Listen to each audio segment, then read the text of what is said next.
باقاعدہ جو لیٹنے والا سونا ہے وہ 2 ٹائم ہونا چاہیے لیٹ کے سونا, ایک رات کو 3-4 گھنٹے گہری نیند والا اور ایک دن میں قیلولہ.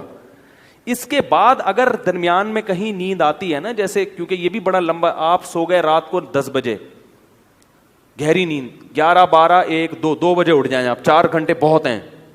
گہری نیند میں 4 گھنٹے, 2 بجے اٹھیں, غسل کریں, فریش ہو جائیں, فٹ فاٹ ہو جائیں, اپنے کاموں میں مشغول, لیپ ٹاپ لے کے بیٹھ جائیں, تہجد پڑھیں, تلاوت کریں, کچھ نہیں تو اچھلیں کودیں, ٹھیک ہے نا. اب سونے کا کیا فائدہ بھائی, کیونکہ زیادہ سونا بھی نقصان دہ. اب آپ دوپہر سونا ہے نا, تو درمیان میں وقت بہت لمبا ہے. اب اگر آفس میں کہیں نیند آ رہی ہے تو پھر 5 منٹ کے لیے بھی کہیں سر رکھ کے سو جائیں گے نا, وہ بہت زیادہ فریش کر دے گا آپ کو. یہ تجربہ کریں, آپ کو مزہ نہ آئے پیسے واپس.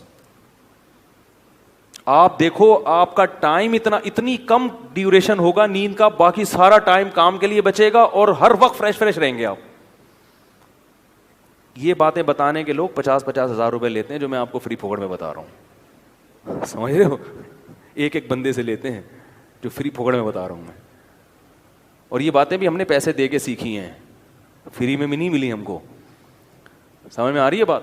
3-4-24 گھنٹے میں آپ بمشکل 5 گھنٹے سو گے, لیکن ہر وقت فریش نظر آؤ گے آپ, اور صحت اچھی ہوگی, کولیسٹرول ختم ہو جائے گا, ویٹ کم ہو جائے گا آپ کا. سمجھ رہے ہو.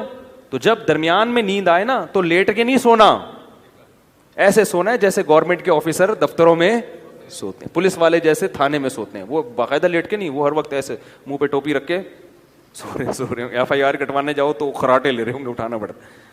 مجھے اچھی طرح یاد ہے, میں ایک جگہ کہیں گیا سفر پہ, کام بہت زیادہ تھا, تو اب دن رات سے جاگے 10 بجے نا ہم کلاس لے رہے تھے کہیں, بہت سخت نیند آنے لگی. تو کلاس میں 10 منٹ کا وقفہ ہوا, چائے اور وہ جو بھی وقفے ہوتے ہیں, کافی. تو مجھے یہ فلسفہ معلوم تھا کہ بھئی اب اگر سو گئے لمبا تو دوپہر کا قیلولہ وہ نہیں ہو سکتا, اس کو بچانا ہے, وہ ضروری ہے. تو مجھے یاد ہے میں تھا اور میرے ساتھ ایک اور بھی تھے, آفیسر تھے, وہ کسی گورنمنٹ کے ادارے میں. ہم دونوں گئے, ہم نے کہیں کونا کھانچا تلاش کیا, چادر بچھائی, 5 منٹ کے لیے الارم لگا کے لیٹے ہیں, کیونکہ صرف ہمارے پاس 5 منٹ تھے. واقعتاً 5 منٹ میں اتنی گہری نیند آئی ہے, 5 منٹ الارم بجا تو پتہ ہی نہیں چل رہا تھا ہم کہاں ہیں. یہ ہوتا ہے جب آپ تمیز سے سوتے ہو نا اس شیڈول کے تحت, تو ایسا ہی ہوگا. ابھی کیا لیٹے ہوئے ہیں, کروٹیں بدل رہے ہیں, نیند ہی نہیں آ رہی, کوئی شیڈول ہی نہیں ہے. تو 5 منٹ سوئے ہیں, اس کے بعد وضو کیا, آ کے بیٹھے, اتنے فریش کہ بالکل فٹ فاٹ. تو یہ بہت اہم چیز ہے. اس سے کیا آپ کے چیمبر کیا رہے گا, چیمبر صحیح کام کرے گا. کیونکہ جیسے نیند صحت کے لیے ضروری ہے, غیر ضروری نیند صحت کے لیے نقصان دہ بھی ہے. دماغ موٹا ہو جاتا ہے, جو زیادہ سوتے ہیں نا وہ ذہین نہیں ہوتے, نظر کمزور ہو جاتی ہے ان کی, کولیسٹرول بڑھنے لگتا ہے جسم میں. جو بے وقت سوتے ہیں ان کو شوگر کی بیماری پیدا ہوتی ہے. سمجھ میں نہیں آ رہی یار کیا کریں. بے وقت سونے سے کون سی بیماری پیدا ہوتی ہے؟ کیونکہ آخری بات, ہر بات آخری کہہ کے آخری چلا رہا ہوں, ٹاپک تو مکمل ہو نا. دیکھو آپ نے دیکھا ہوگا مرغیاں غروب آفتاب ہوتے ہی ڈڑبوں کے اندر گھستی ہیں, اور جیسے ہی صبح کا سورج طلوع ہوتا ہے مرغا پہلے اٹھتا ہے, کیونکہ وہ نر ہے, اس کو کم نیند چاہیے نا. آدمیوں کو نیند کم چاہیے ہوتی ہے, لیڈیز کو زیادہ. تو مرغا پہلے اٹھ کے اذانیں دینا شروع کر دیتا ہے, بھائی میں اٹھ گیا ہوں, ڈیوٹی دینا شروع اس نے. تبھی حدیث میں آتا ہے مرغے کو برا بھلا مت کہو, یؤذن للصلاۃ, وہ نماز کے لیے جگاتا ہے. کیسے اللہ نے اس کی شیڈو, وہ شکر ہے ہمارے ہتھے, ہماری ٹریننگ میں آتا نا تو مرغا 11 بجے سو کے اٹھ رہا ہوتا. ٹھیک ہے. اور مرغیاں 1:45 بجے, کیونکہ وہ لیڈیز ہیں. کتنی اچھی, کیونکہ ان کو جو ایسا ہونا نا, اللہ نے وہ سافٹ ویئر ان میں انسٹال کر دیے, اور انسانوں کی دسترس سے ان کو کیا کر دیا, آزاد. جیسے ہی سورج غروب ہوگا مرغیاں ڈڑبوں کی طرف جائیں گی, مرغا بھی جائے گا, ساری دن بھر کی شرارتوں سے توبہ کرے گا, استغفار کرے گا. اس کے بعد ڈڑبے کی طرف جائے گا, اور سر اپنا جو ہے نا پر کے اندر دے کے ایک ٹانگ پہ کھڑا ہو کے سو جائے. سارے پرندے یہی کرتے ہیں, کوے بھی یہی کرتے ہیں. پھر جیسے ہی 4 بجیں گے, صبح صادق ہوگی, مرغے نے اٹھ کے اذانیں دینا شروع. کیسا فریش, اور مرغیاں سورج نکلتے ہی پھڑپھڑانا ایسے ہی چہکنا شروع کریں گی. کچھ جانور ایسے ہیں جن کو دن اور رات کا ہوش نہیں ہوتا, کتا اور بلی, ان کے لیے دن اور رات کیا ہیں, برابر ہیں, جب نیند آئے گی سو جائیں گے, کوئی شیڈول نہیں ہے. اور کچھ جانور ایسے ہیں جو بالکل الٹے چلتے ہیں, وہ الو ہے, رات میں جاگتا ہے اور دن میں سوتا ہے. انسان, میڈیکل سائنس یہ کہتی ہے کہ انسان پہلی قسم کے حیوانات میں سے ہے کہ جن کے قدرت نے سونے اور جاگنے کا شیڈول بنایا ہے. میڈیکل سائنس بھی یہ کہتی ہے اور قرآن سے بھی یہ ثابت ہے. میڈیکل سائنس یہ کہتی ہے کہ آپ کے جسم میں اللہ نے گھڑیاں لگائی ہوئی ہیں جو دن اور رات کا تعین کرتی ہیں. رات کو آپ کے جسم میں کیمیکل خارج ہوتا ہے دماغ میں جو اس کا تقاضا کرتا ہے کہ آپ سو جائیں. اگر آپ رات کو نہیں سوئیں گے آپ کو شوگر کی بیماری ہوگی.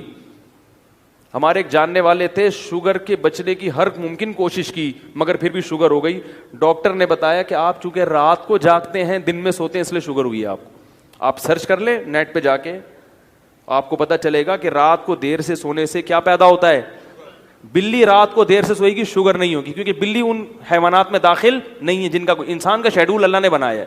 میڈیکل سائنس سے بھی اور قرآن بھی کہتا ہے, اس سے قرآن کا بھی برحق ہونا ثابت ہوتا ہے کہ جعل لکم اللیل لباسا والنہار معاشا, اللہ نے دن کمانے کے لیے اور رات سونے کے لیے بنائی ہے. اور رات 12 بجے پیک پہ ہوتی ہے, ہم نے رات کی ڈیفینیشن ہی چینج کر دی. ہمارے یہاں رات 3 بجے شروع ہو رہی ہے.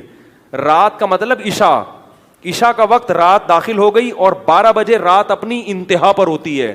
لہذا ڈاکٹر یہ کہتے ہیں کہ رات 12 بجے کا ٹائم گہری نیند میں گزرنا چاہیے.